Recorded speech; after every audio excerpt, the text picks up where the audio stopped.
Look who joined us, Christmas Carol Cat. He knew we could use some Prairie and Furry to go with the frisky and risky of the season. And boy, he is just, when this big guy gets going, his purring is astonishing. It's a fascinating thing about cats, whether house cats or the largest cats, they all purr at 26 cycles per second. I think that's the number, but the principle remains the same. Their cycle is cats just know how to tune into their ohm. They truly do. Anyway, thanks, Marcia, for asking about whether we would chat. I thought I'd save it to Friday. I hope you guys can make it on Friday after enjoying the day tomorrow. And also, by the way, if your persuasion, spiritual, religious, metaphysical, or otherwise, is not necessarily of the Christmas ilk, of course, all the greatest holiday wishes to everyone. And I think it's rather evident by now that I am indeed a universalist, that if you distill down all the spiritual traditions and religious ones and you get down to the essence, or in fact, the truth with a capital T, they are all universal, and that God's reeling us all back in, irrespective of how we paint our plane, whether we paint it with Buddhist or Krishna or scientific or Jesus paintings.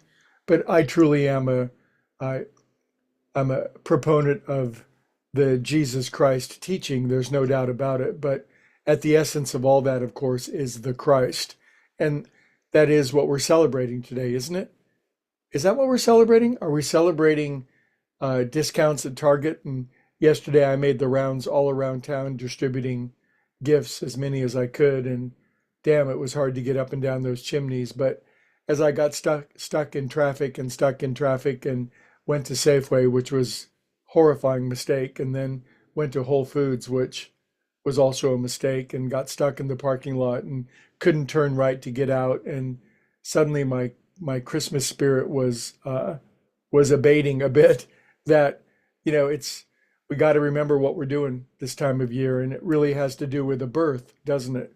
It has to do with a birth. Why was Christmas so magical to us as children? I'm sure if you've had kids, you know that look in the eyes of a 3 or a 4 or a 5 or a 6-year old that is just positively spellbound on Christmas. And for a week leading up, or a month or 3 months when I was a kid, I remember I had a schedule on the refrigerator counting down the days from somewhere around Labor Day to how many days left till Christmas. It was magic. It was the highest, most intoxicating air of the greatest potential and possibility.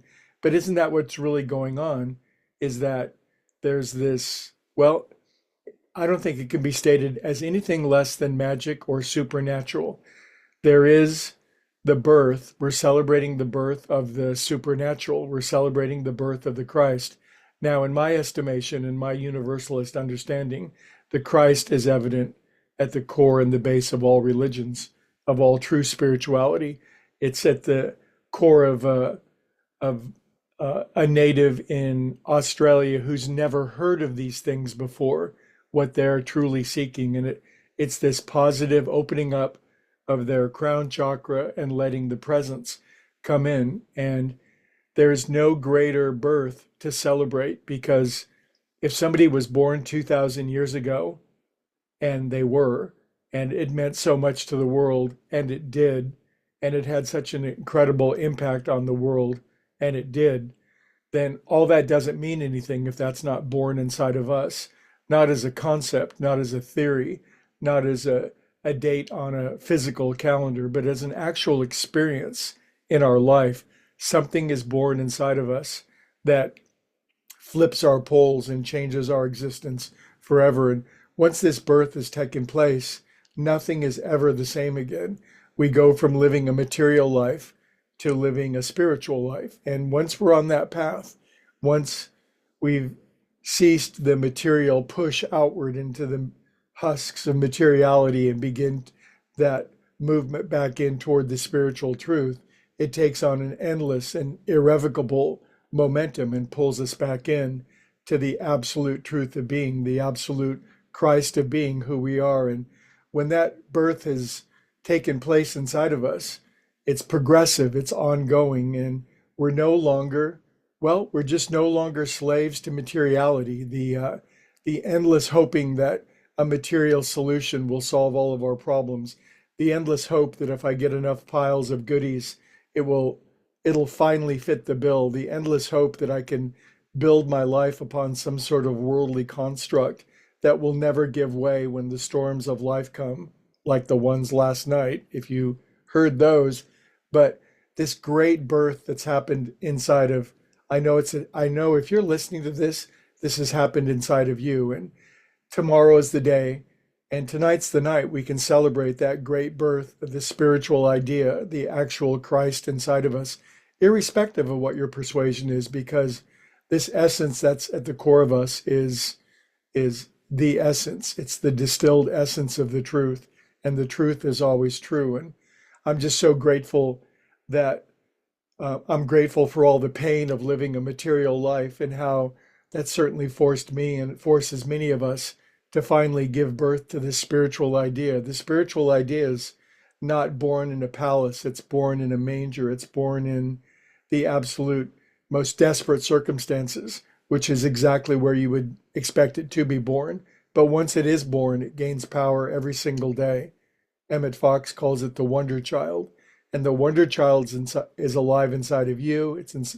Alive inside of me, and it's gaining momentum on this world that otherwise seems to be going crazy. But it's not. God is always in charge.